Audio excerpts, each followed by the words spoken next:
Salam əleykum əziz və hörmətli izləyicilər. Hər birinizi xoş gördük. Bildiyiniz kimi, ən aktual şübhələrdən və iradlardan biridir ki, ünvanlanır hal-hazırda budur ki, niyə dini siyasətlə birləşdirirsiniz ya ümumiyyətlə İslamı siyasətdən ayrı bilirlər? Bu şübhəni həm əhl-i sünnə tərəfindən və hətta bəzən şiələr tərəfindən də ünvanladığına şahid oluruq.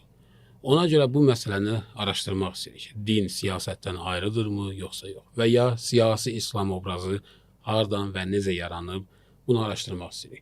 Ona görə də bu fürsətdən istifadə etmişik və əziz qonağımızı dəvət etmişik ki, bu mövzuda bizi faydalandırsın. Əziz qonağımız Höccətülislam Seyyid Təqi Əsədov, Gürcüstan Müsəlmanları Ali Dini İdarəsinin sədri. Siz öz studiyamıza xoş gəldin deyirik. Təşəkkür edirəm. Mən də sizə uğurlar arzulayıram. Bildiyiniz kimi bu bölümdə və bu podkastda biz istəyirik ki, siyasi İslam və bu obrazın hardan yaranmasını araşdıraq və ona görə ilk sualı sizə belə ünvanlamaq istəyirəm ki, siyasi İslam sonradan yaranmış bir obrazdır, yoxsa İslamda kökü var və tarixi var?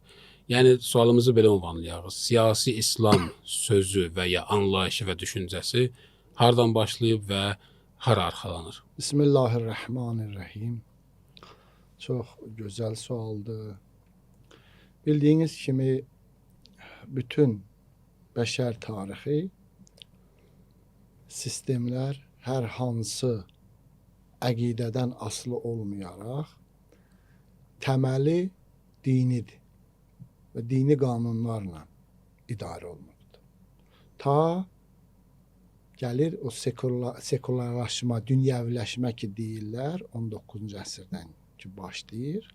Bu konstitusyon modelə keçmək, din və dövlətin siyasəti bir-birindən ayrılma. Bu daha çox qərbdə baş verdi. Səbəbi də kilsənin müdaxiləsi və kilsə hakimiyyətini siyasətdən uzaqlaşdırma. Bu uzaqlaşdırma dindən uzaqlaşma deyildi. Siyasi müdaxilədən kilsəni uzaqlaşdırma, yəni dövlətin müqabilinə keçirmək, dövlətin üstündən dövlət qarşılığına keçirməkdir. Və buna da müəyyən həddə nail olundu. Ondan sonra dünyada cəhdlər oldu dünyəviləşmə sistemi modelinə keçmək, dünyəvi qanunlarla idarə olunmaq. Bundan sonra İslam dünyasında da cəhdlər oldu. Kim yenidən İslami şəriətə qayıtmaq istədi, buna bu adı, bu ünvanı yapışdırdılar, siyasi İslam. Yəni bu əslində hər zaman belə olubdur. Sadəcə məzhəblər olaraq, məzhəblərin yanaşma fərqləri olduğu üçün, yəni birində ola bilər sərt üslublu olub, birində qanlı keçib, birində yumşaq olub və bütün dinlərdə də, əqidələrdə də bu cürdür. Yəni hər bir prosesin arxasında bir eniş yoxuş var. Yumşaq keçiş var, sərt keçiş var və məzhəbin özünün tələb, təklif məsələləri vardır, ona necə yanaşırsan. Ona görə də biz bu ki müasir siyasi İslam kəlməsi ki deyirlər indiki zamanda, bu yeni ortaya atılmış bir mövzudur. Yəni son 100 ilin prosesinin içidir. Çünki 2 əsr qərbdə, 1 əsr öncədən böyük Fransa inqilabından ki başladı, bundan təsirləndilər konstitusiyalı dünyəvi sistemə keçmək. Və ondan sonra İslam dünyası da ilk cəhdlər oldu. Dünyəvi modeldə hökumət qurma, sosialist sistemində qurma və cumhuriyyət sistemində fərq eləmir. Bundan sonra bunun içində kim İslami qanun tələb elədi, şəriətə geri qayıdaq dedilər, buna siyasi İslam damğası vurdular. Yəni bu budur. Və bunların da zaman içində bu müəyyən qruplar, ifrati, hər şeyi silahla, güclə, zor ilə etmək istəyənlər də radikal qruplar adlandırdılar, dövlət olmayanlar. Amma qayıdaq siyasətə. Dediyimiz kimi bəşər yaranan gündən, insan olan, var olan gündən, münasibətdə yaranandan hakimiyyətlər də yaranıb və siyasətə də ehtiyac və siyasət olubdur. Fərqli üsullarda. İslamın da ilk gün meydana gəlişindən Peyğəmbər sallallahu ki, Məkkədə dini elan elədi. Onun təbliğ usulunda da siyasətlər var, siyasətlə, amma sakit, çirmiş formada kadr yetişdirməklə və İslam'a cəlb eləməklə məşğul oldu. Elə ki, Peyğəmbər sallallahu zərurət hiss elədi, hicrət məsələsi baş verdi, Mədiniyə ki, hicrət oldu. İlk işi məscid tikmək oldu. Məscid indiki müasir zamanda təkcə məhdudlaşıb ibadətlə. Namaz, xütbə, müəyyən dini dərslər. Amma o zamanın şərtlərinə görə məscid həm siyasi mərkəz idi, parlament funksiyası daşıyırdı, hərbi qərargah funksiyası daşıyırdı, ticari mübadilələrin mərkəzi idi, qanunların, məhkəmənin və dini mövzuların danışıldığı yer idi. Yəni bir mərkəz bütün məsələləri əhatə edirdi. Bu məscid funksiyası, bu funksiyanı məscid daşıyırdı. Mədinədə Peyğəmbər sallallahu bunu həyata keçirən ikinci işi nə oldu? Mədinə qanunu deyirlər. Mədinə səhifəsi də gedir. Qanun əsası deyək. Əsas qanun. Qanun yazmaq oldu. Qanun tək tərəfli olmadı, qarşılıqlı. İnananlar, başqa dinlər, inanmayanlar da qarışıq yaşayanlar Mədinədə 3 təbəqə var idi. İslam'a iman gətirənlər, inanmayan təbəqə və yəhudilər. Bu 3 təbəqəyi nəzərə alaraq qarşılıqlı münasibət əsasında qanun yazıldı.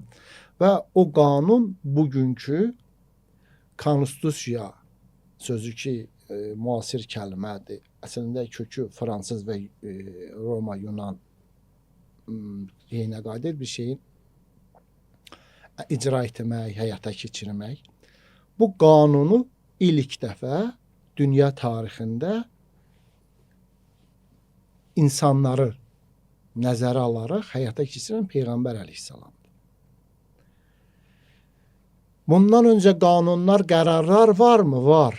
Bu da şərqdə başlayın. Misir qanunu, İran şahlarının qanunu, Babil, Gilgamis, nə bilim, qərarlar, dastanlar, hər nəsə qərarlar, hökmlər, qanunlar var. Amma bu bir tərəfli və iki tərəf. Bir tərəf şahın qərarları hökmüdür, ikinci tərəf dövlət arası münasibətləri təmsil. Rəiyyət orada rol oynamır. Amma Peyğəmbər sallallahu əsas qanun ki, Mədinədə yazıldı, bu indiki bu dünyəvi dinləndirsə konstitusiyanın əsl dayanacağı baş müraciət qanunudur. Sadəcə o zamanda Allah var, Peyğəmbər var, müraciət yeri. Peyğəmbər o zaman şərtinlə həm dini rəhbərdir, həm hökumətin rəhbəridir, həm parlamentin, həm ali baş komandandır, həm də məhkəmə və parlamentin sədri funksiyasını daşıyır. İndiki şərtlərdə bunlar bir-birindən ayrılır. Və tarixdə sonraki illərdə görürük ki, 1215-də Magna Carta fərmanı deyirlər. İngiltərə kralı ilə lordlar, elitanın, seçilmişlərin qarşılıqlı qərarıdır. Kralın səlahiyyətini məhdudlaşdırırlar. Bunlara da haqq, hüquq tanınır. Təkcə hər şey kral Allahın yer üzündəki kölgəsindən çıxır. Rəiyyətin də haqq, hüququ müəyyən olur. Həmən onu elə Peyğəmbər Mədinədə elan elədi. Sadəcə dini də nəzərə alaraq Peyğəmbərin missiyasına yetək Allah, Peyğəmbər və bəşər. İndiki dünyəvi sistemdə Allah müqəddəslər, Peyğəmbərlər qırağa çıxardılıb, onun yerinə qoyulub insan. Hər şey insan. İnsan, dövlət və insandan daha çox indi o Allahın missiyasını dövlətin adını qoyublar. Dövlət müqəddəsləşib olub Allah, İnsan da o missiya, Peyğəmbər missiyasında veriblər insana. Yəni dövlət çox müqəddəsləşib indiki dünyəvi sistemdə. Hər şey dövlət üçün. Hər kəs ona qurban olsundu. Allaha çıxardırıq və onun yerinə peyğəmbərin də yerinə qoyublar insanı. Bu formada davam edir. Yəni qərb elə alimləri, mütəfəkkirlər, şərqşünasları bu məsələdə biraz qısqanc yanaşırlar. İstəmirlər qəbullanırlar ki, Həzrəti Məhəmməd ilk addım atıb. Salavatullah. Amma bunu qəbul edənlər də var. İkili yanaşmada olan və sadəcə deyirlər konstitusiya kəlməsi yeni kəlmə olduğu üçün biz onu deyənmərik. Biz də deyək konstitusiya deməyək, deyək əsas qanun, ana qanun, qanunların baş müraciət təməli, qaynağı.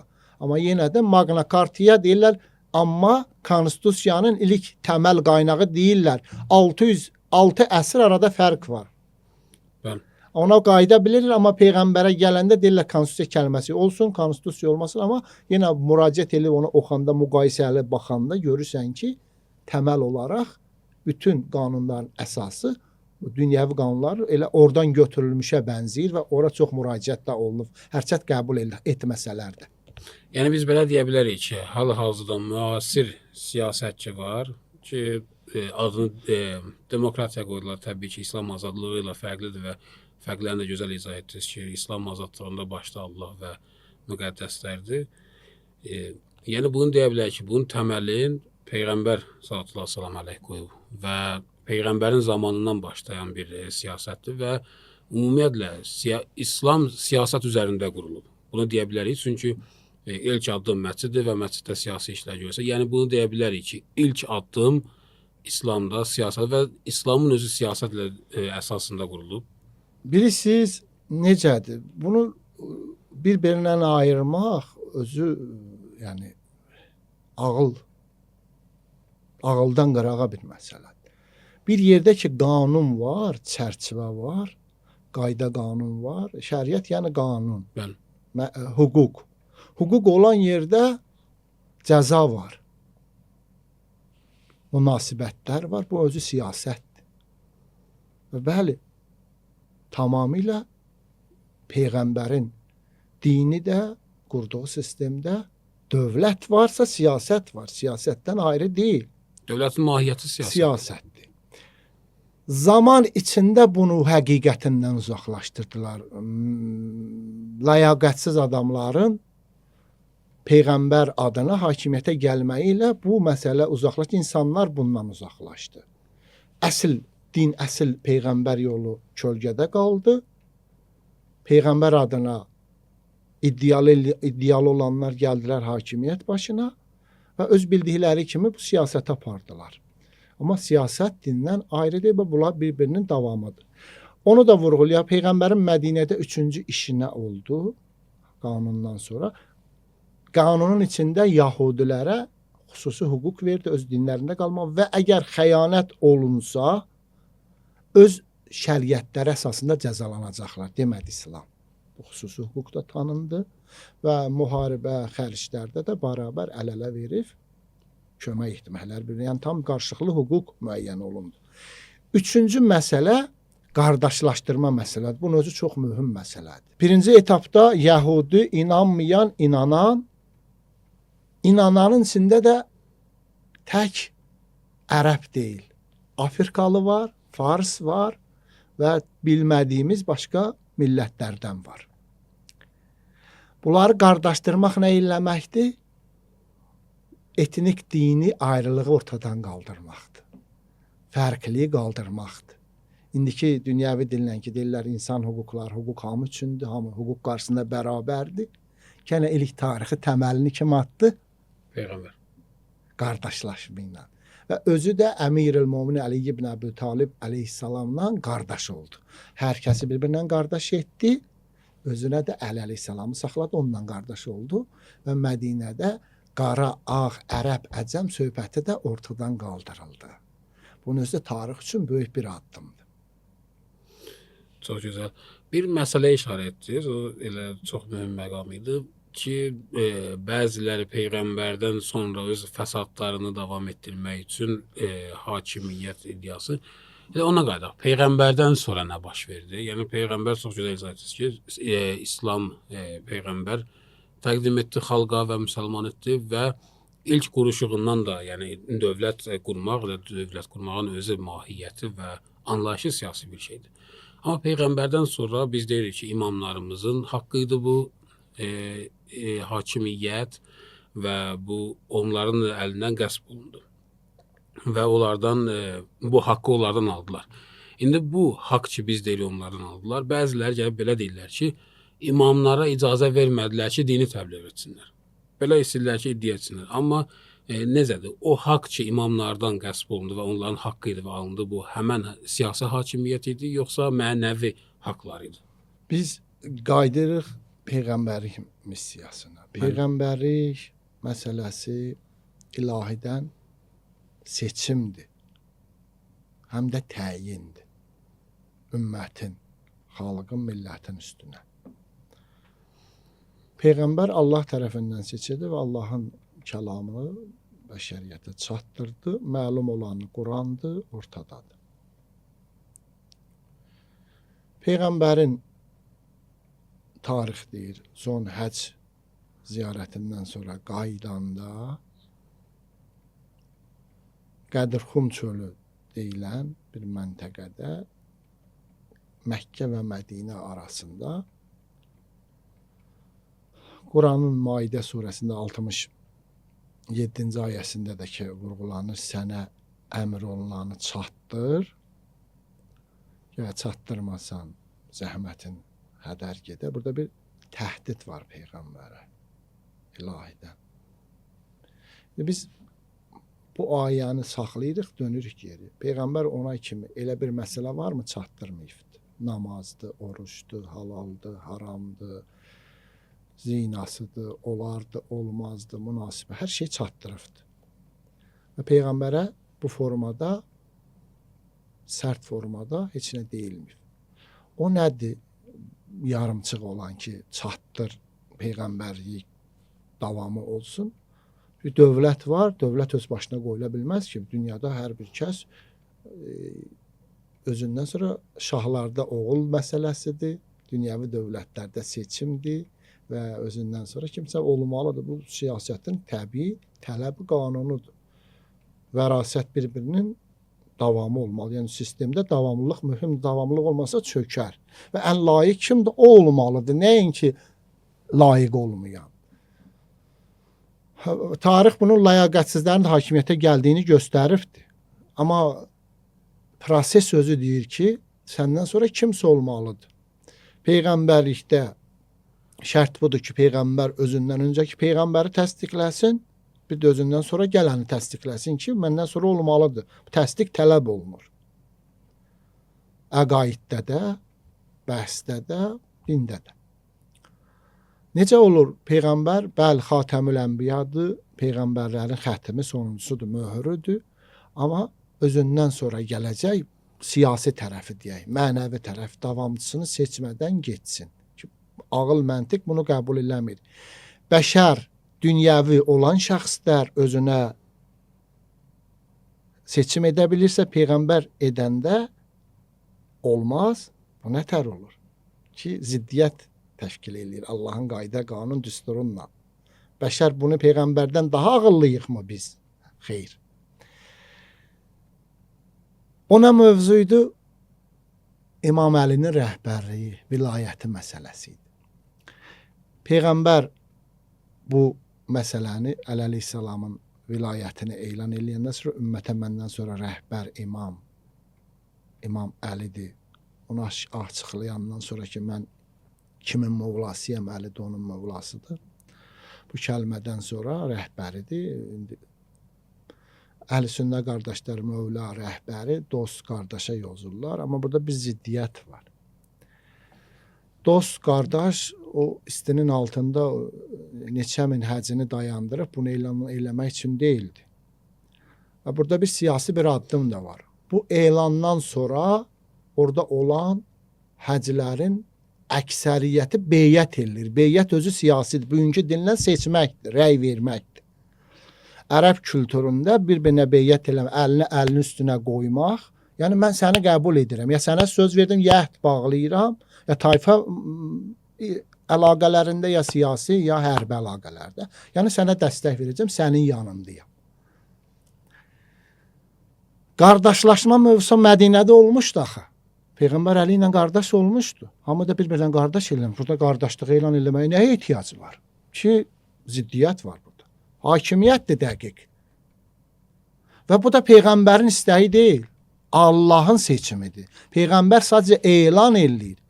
Allah təhdid eləyir Cəbrail vasitəsilə. Deməsən, zəhmətini hədər eləyər.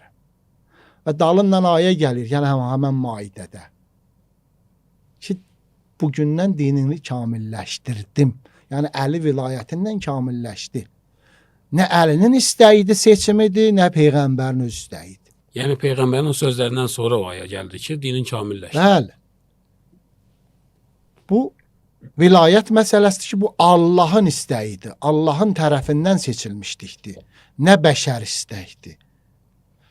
Sonraki etaplarda görürük ki, Peyğəmbər salavatullah Qədir hadisəsindən sonra Mədiniyə dönür və bir neçə müddətdən sonra vəfat edir. Orada tarix mövzusunda iki məsələ var, onu da aşkar deyək ki, Peyğəmbəri zəhərlədilər deyirlər, bəziləri deyir vəfat elədi. Amma zəhər mövzusu da var, qeyd olunub. Xanımdır zəhərləyən, müxtəlif fikirlər var, o adları çəkmirəm. Yaxınlarından idi yəni. Xanım da yaxın idi.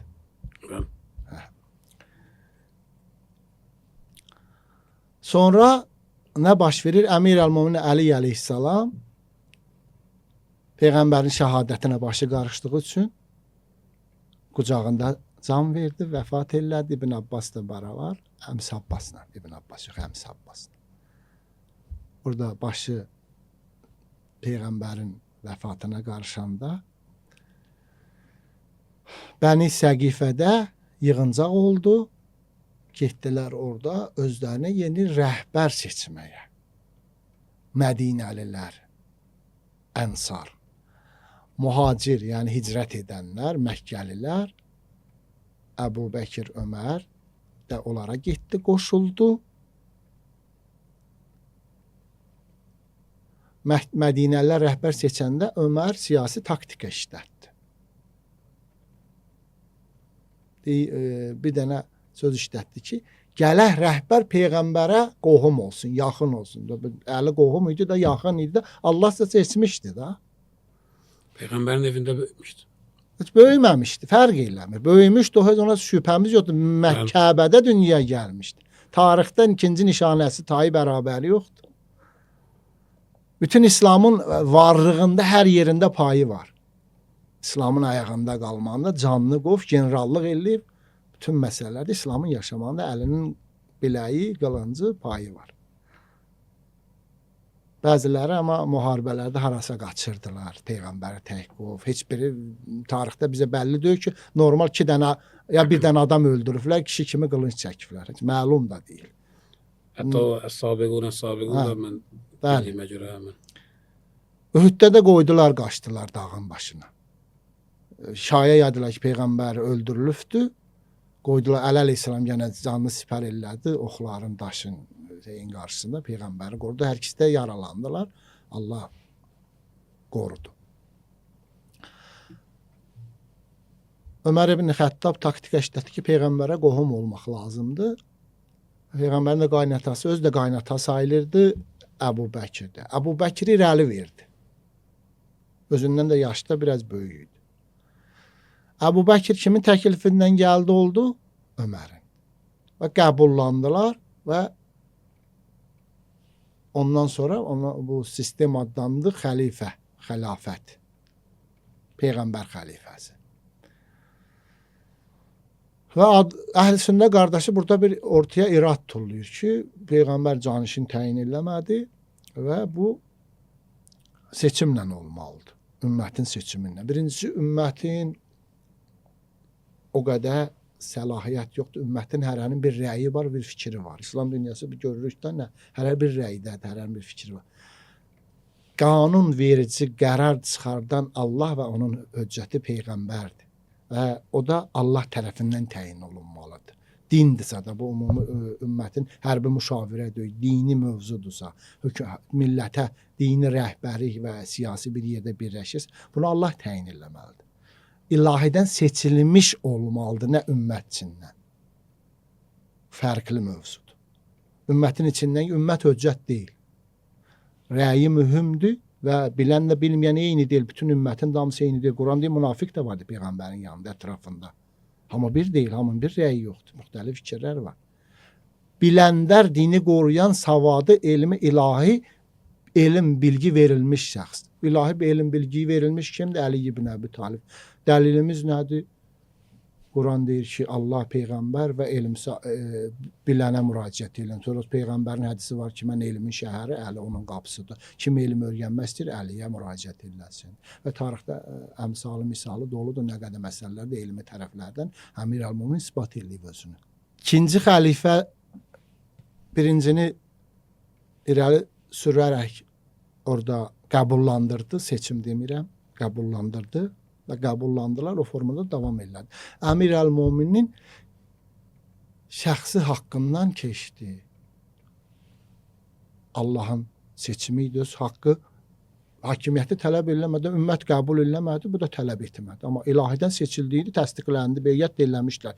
Ümmət nəyə xəyanət elədi? Həm Allaha, həm Peyğəmbər, həm də öz rəylərinə, beyyətlərini sındırdılar. Üç tərəfli xəyanət var ortada. Allahın hökmünü pozdular, Peyğəmbərin sözünü yerə saldılar. Özlərinin ərəblərdə o kişi sözü deyirlər də, biri-birinə əl uzatdı, beyyət elədisə, onu sındırmaq təhqirdir. Yəni o kişilik dəyərindən aşağı düşür. Özləri beyyətini sındırdılar. Beyyət sındıran oldular. Yəni, hər tərəfli xəyanət oldu. Birinci xəlifə 2 il neçə ay hakimiyyətdə oldu. Vəfat edəndə Öməri təyin elədi. Məndən sonra bilavasitə dedi Ömər ibn Xəttab. Hanı bə seçim? Seçim axtarırdı, ümmət seçim. Birincidə qəbullandırmadır, məhdud. Neçə nəfər içində, ikincidə təyindir. Üçdə də ikinci xəlifənin vəfatına yaxın seçdiyi 6 nəfəri şura, icbari şura, rəhbərinə kim müəyyən edilir və oradan seçilən, seçim olub çıxılmasa, işte indiki dinləndirsə xüsusi təyinatdılar, öldürəcəkdi oradan çıxanları. Ki, məcbur oradan seçimlə çıxılmalıydı. Orada da Əmir Əl-Mömininə təklif olur şuranın rəhbəri ki, ya Əli, istəyirsənmi Allahın kitabı, Peyğəmbərin sünnəti və 2 şeyxeynin yolu ilə getməyə yarasam, Əli əleyhissalam deyir, Allahın qanunu, Peyğəmbərin sünnəsi və 2 şeyxeynin yolu ilə yox. Özüm bildiyim kimi. O sözü işlətdiyi üçün, yəni bir kəlmə işlədə bilərdi, yenə də Əli öz haqq prinsipindən dönmür, ilahi. Yəni yalanı belə siyasətin xətrinə haqdan keçmir. Bir kəlmə yalanı deyib, öz bildiyi kimi edə bilərdi. Amma Əli yenə əliliyində qalır, o kəlmə işlətmir. Osman ibn Əffan deyir ki, mən razıyam. Xəlifə olur və Osmanın dövründə də müəyyən xətalar baş verir tarixdə. Tayfabazlıq sistemə gətirilir, haqsızlıqlar, zülmlər və ümmət Misir və İraq və digər məntəqələrdən üsyan qalxır, Mədiniyə gəlirlər, evi mühasirə edirlər, qətlə yetirirlər və oradakı detallara keçmirəm. Əmir Əl-Mömin nə qədər cəhd edir, kömək edir ki, qarşısı alınsın və hətta vasitəçilik edilir. Sonra Əmir Əl-Mömin sözünü yerə salaraq Mərvan başqa bir məktub yazır ki, bu üsyançıları valilərə tapşırıq verir, öldürün. Bunlar yolda geri dönmək istəyəndə Osmanın qulamını tuturlar və sutuluğun içindən məktub çıxır ki, orada yazılıb ki, bu vali gəlib, bu üsyançılar gəlib çatan kimi Misirə, İraqa, hər hara bunu öldürün və bunlar bir də əsəbləşirlər, geri dönürlər Mədiniyə, evin arxa tərəfindən hücum edirlər, Osmanı qətlə yetirirlər. İmam Həsən, İmam Hüseyin əsəm evin qarşısında İmam Əli əleyhissalam qoymuş ki, bunu qorusunlar. Əli əleyhissalam istəmirdi qan tökülsün. Osmanın qətlindən sonra həqiqi xalq seçimi yenə kimlə baş verir? Əli ibn Əbi Taliblə. Millət qapısına tökülür. Xüsusi 5-3 nəfər yox. Bütün Əhl-i Mədinə və o müxtəlif məntəqələrdən gələn, ya Əli gəl bizə başçısan ol. özləri. Yəni xalq seçimi dediyimiz gənə o ilahi seçim olmuşdu, gənə beyət olmuşdu. Yəni bu 4 xəlifə modelində də həqiqi ümumi müasir dillə hamının rəyi, çoxluğun, hamı deməyə çoxluğun rəyi Əli ibn Əbi Talib əleyhissalamda baş verdi. Hətta Ömərin oğlu Abdullah və Səd ibn Vəqqas İran Fatih kimi məşhurdur. Beyət eləmədi, Əli əleyhissalam məcbur eləmədi, azad buraxdı. Məcbur deyil ki. İstəmirlər. Mənə beyət eləmə, qoy azad olsun. Özür dilədi. Yəni Əmir Əl-Momin bu qədər ilahi prinsiplərə bağlı idi, nəinki şəxsi mənafi maraqlarına. Qayıdaq burada xanım Zəhriyə, siyasi məsələlərə. Xanım Zəhra elə ki Peyğəmbərin vəfatının ardıca Əli əleyhissalamla beyəti sındırdılar, xəyanət oldu, susmadı. Ev, məntəqə və həmən birinci xəlifənin neçə dəfə görüşünə gedərək Əlinin haqqından Əmir Əl-Momin müdafiə elədi. İlk Allahın dinini və Əlinin vilayət haqqaniyyətini müdafiə elədi və onların qarşısında məntiqlə, elmlə isbat elədi və neçə dəfələr də qəbullandırdı. Amma bir şey də deyək ki, Peyğəmbər Xeybərin fəthindən sonra Əmir Əl-Momin Əli ilə Fədək bağları ki var idi, qənimət kimi Peyğəmbərə çatmışdı. Bunu öz dirliyində bağışlamışdı xanım Zəhra salamullah əleyhiyə. Hüquq, qanun, şəriət və dünyəvi fərq eləmir. Hamısında miras o vaxtı hesaba sayılır ki, şəxs vəfat edəndən sonra onun vəfatından sonra qalan əmlakına miras deyilir. Evlatları arasında bölünür. Və amma deyirlər Peyğəmbəri öləndən sonra, vəfatlarından sonra, şəhadətindən, hər nədənsə sonra dünyadan köçdü, miras buraxmazlar. Bu iddia əsas götürərək dirliyində, sağlığında hədiyyə verdiyi əmlakı müsadirə elədi. Birinci xəlifə, ikinci xəlifənin təşəbbüsü və birinci xəlifənin əmri ilə. Niyə? İkinci xəlifə Ömər ibn Xəttab baş müşavir idi əsas. Senarin əsası o idi. Yəni bütün sistemdə əsas. Niyə? Hətta vurğuladığınız gibi birinci xəlifə Əbu Bəkri xanım Zəhra ilahi məntiqinlə qani etdi və hökmü geri alanda, eşiyə çıxanda Ömərlə qarşılaşdı. Tarixdə də var. Bilməyənlər müraciət eləyə bilərlər. Qarşılaşdı, Ömər əlindən aldı, hökmü cırdı. Yəni birinci xəlifə ola Ömər onun hökmünü sındırdı. Bunun mənası nədir? Deməli, bu onun üstündə daha təsirli adamdır. Və xanım Zəhra Üzr istəyirəm, qəbul edirlər sünni kitablarda. Var, qaynaqlarında var. Müxtəlif bəhanələr deyilsə də qaynaqlarda var. Və xanım Zəhranın şəhadəti də onlar vəfat deyir, amma bəziləri də qeyd edilir. Şəhadəti də az müddət sonra Peyğəmbərdən həmən bu haqdan müdafiə üçün oldu. Əli əleyhissalamı ki, gəldilər evdən icbari beyyət. Çünki sən rəqiblərini beyyət etdirməsən özünə, o sənin üçün potensial təhlükədir. Niyə Qədirxumda? Çünki bu legitim seçki ona olubdu. Onun iqtisadi dayağı Fədəkdir, əlindən alındı, xurma bağları. Siyasi legitimliyi də gələk beyyətlə öz siyasi haqqından keçitdirəsən. Yəni, beyyət elətdirəsən. Evə hücum çəkiləndə qapı arasında qaldığı və vurulduğu məsələsi var.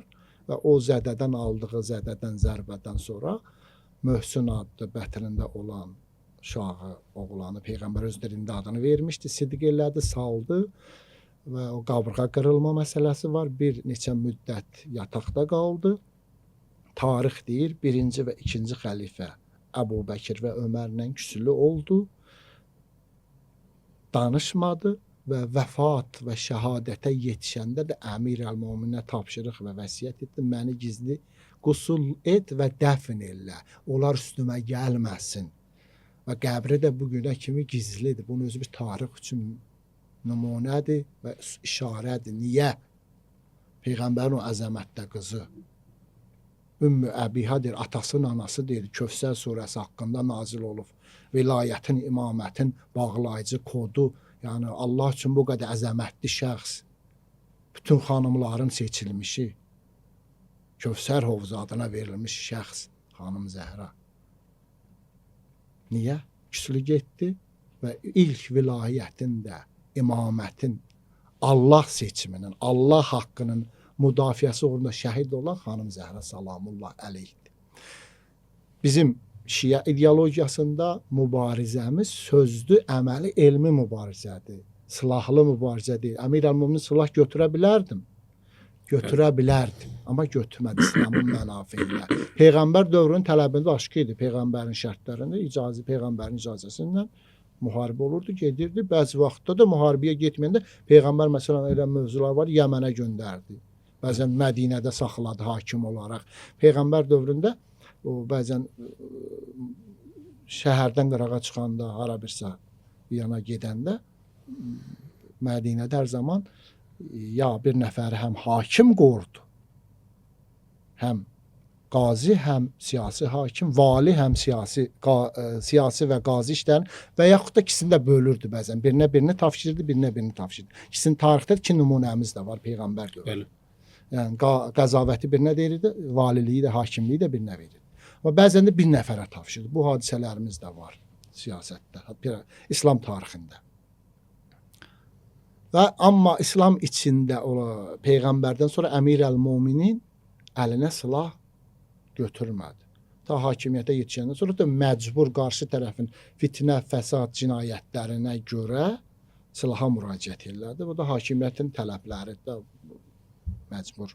Amma könüllü olaraq üsyan qaldır, qan tök yoxdur. Haqqından belə keçsə də belə, amma İslamın, dinin haqqını müdafiədən qalmadılar heç biri. İmam Həsən dövrü məlumdur. İmam Əlidən sonra 5-ci xəlifə olaraq, yəni tarix baxışından, ilahi olaraq 2-ci xəlifəmizdir. İmamımızdır və xəlifəmizdir. Çünki imamət ilahidən seçim və təyindir. Bu güc, qüdrət əlində olsa da, olmasa da bu ümmətin, bəşəriyyətin imamıdır. Ümmət biraz qısa, məhdud kəlmədir. Yəni İslama inam gətirənlərə aiddir. Məzhəbinə bölmədən. İmam bəşəri, Peyğəmbər təkcə İslamın Peyğəmbər deyil ki, Peyğəmbərlərin sonunda o öz dövründə bütün həm o dövrdə yaşayan millətlərin və ondan sonra istər qəbul et, istər etmə.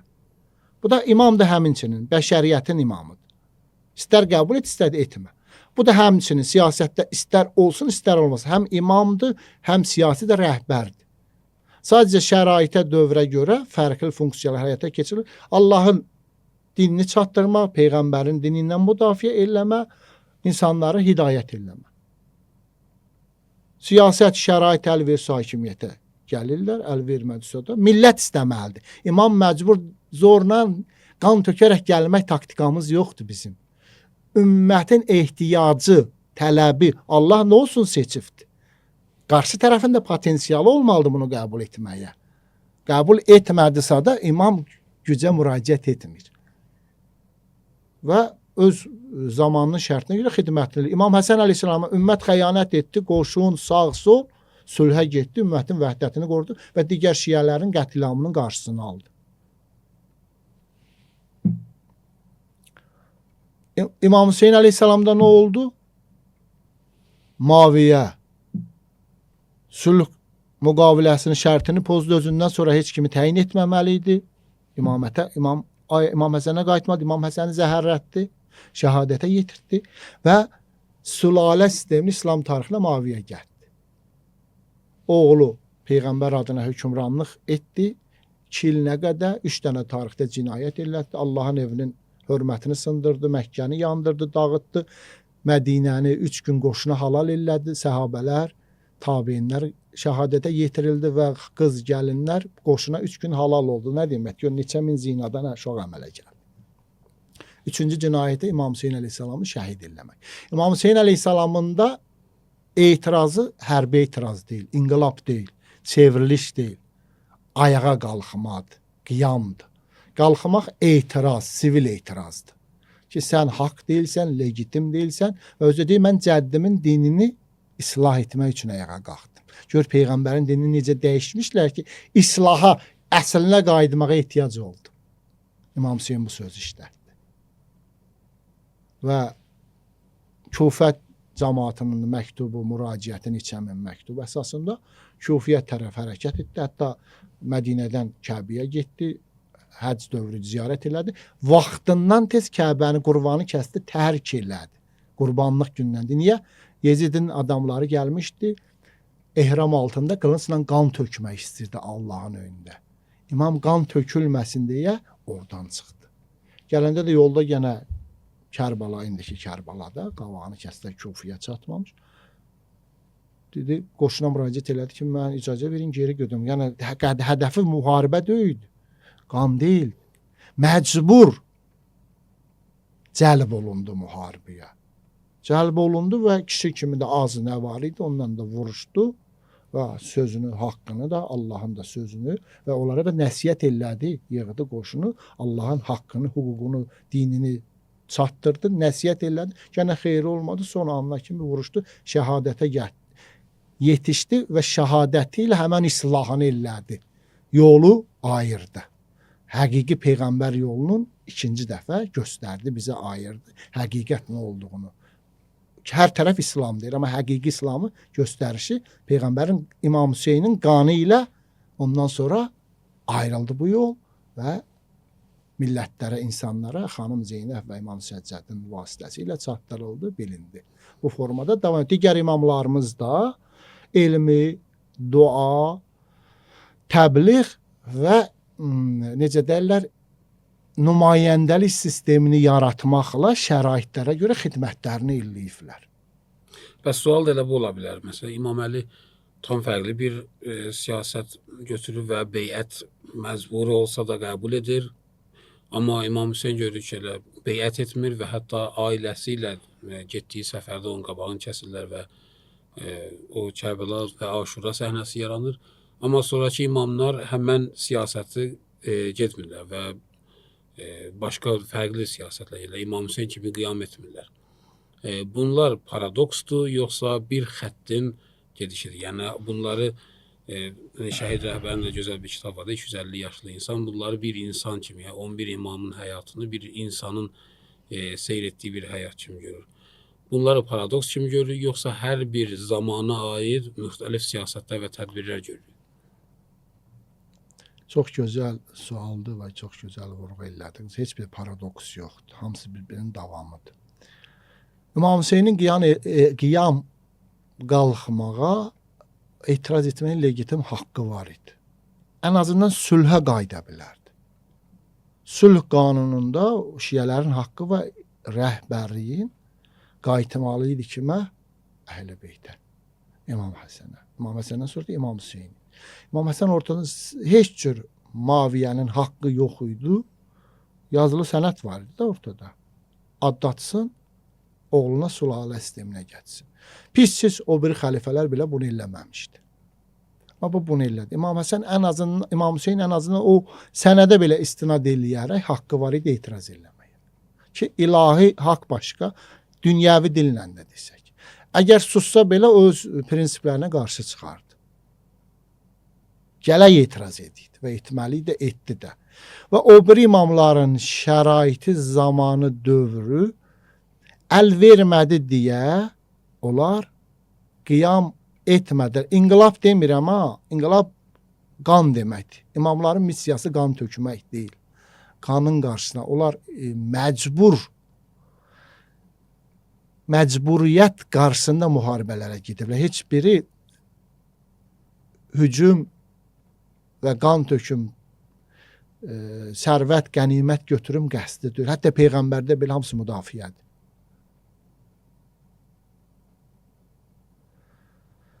O bir imamlar da burada dedi axı, ümmət də istəməlidir. Ümmətin də tələb olmalıdır. Yetişməlidir. Ümmət istəməyəndən sonra imam zorla əllə qılınc çəkə bilməz. Bu bizim 12 imam İsna Əşəri şiəliyində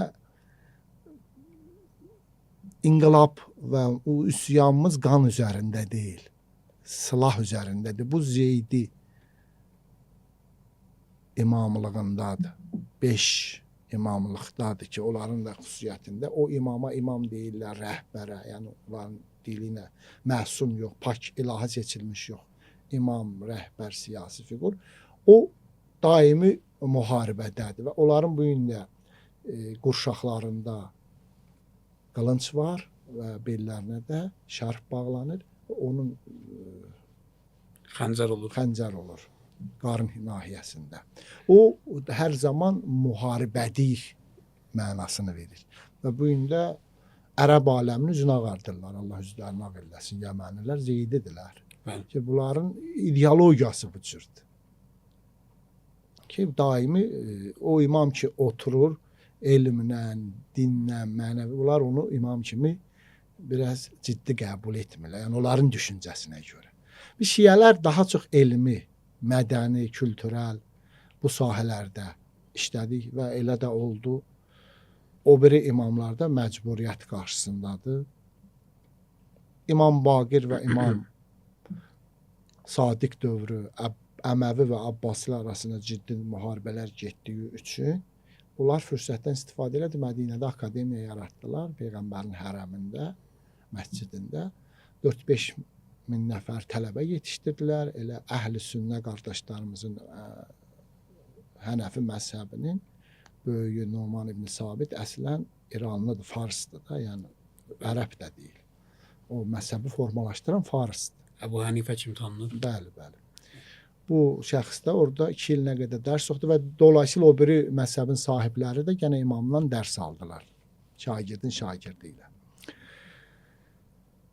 Başqa imamlara da baxırıq ki, İmam Rıza əleyhissalamda daha çox debat, elmi diskussiyalar Məmunun sarayında digər dinlər, məzhəblər, fəlsəfələrlə imaməti və Allahın dinin haqqaniyyəti isbat eləməklə ciddi ağır məntiqlərlə, məntiq ilə, yəni isbat eləyərək qəbullandırmaqlarla keçib şiəliyin haqqaniyyəti üçün və o bir imamlarda da daha çox görürük yavaş-yavaş o ciddi kontrollar sərtləşdikcə nümayəndə şəbəkəsini istəyir. İndiki ki o müştəhidlərin mərcə və dünyada vəkillik institutu həmən o oradan götürülür. İmam səhv etmirəmsə da Əli Yənnəqi ya Həsən Əskəri dövründə bu institut formalaşdı.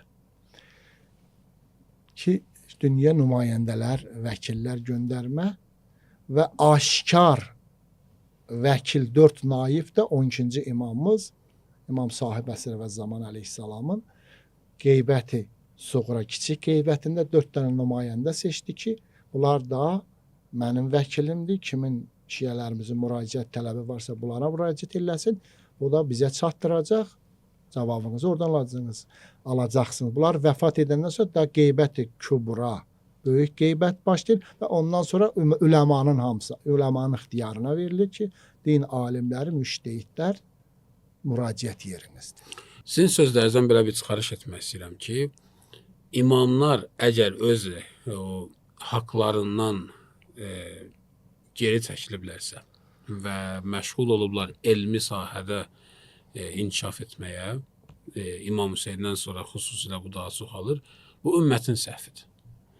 Bunu deyə bilərik ki, ümmət öz Allahın onlara göndərdiyi höccətlərə arxadayaq olmayıblar deyə höccət məcbur olub ki, elmi sahəyə getsin və o hakimiyyətdən əl çəksin və bu ümmətin daha çox özünə etdiyi bir zülmdür, özünə etdiyi bir xəyanətdir.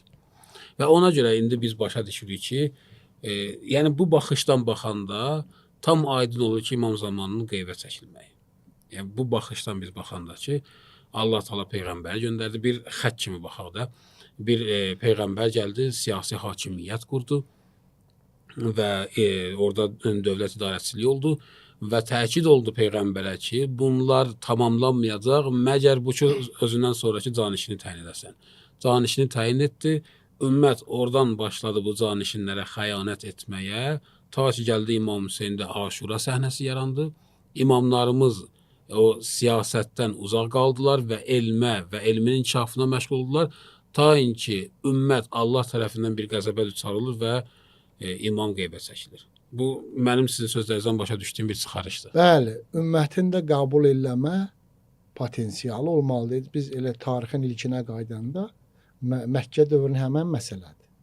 Ümmət qəbul etmədiyi üçün Peyğəmbər asta, sakit, kirmiş aparır işlərini və nə qədər də zülm, haqsızlıq olur. Amma sonradan formalaşdıra bilir. Formalaşdı. Qəbullanandan sonra aşkara çıxardı.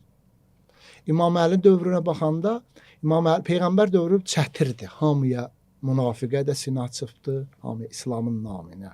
Hamı da tanıyır, amma üzə vurmur. Əli əleyhissalam yolu bəlli eləyir daha. Əsl yolu və əsl İslam adı olan düzlük, həqiqət Peyğəmbərin qoyduğu yol nədir? Onu münafiqlə, başqalarıyla o yolu ayırır, göstərir, bu budur.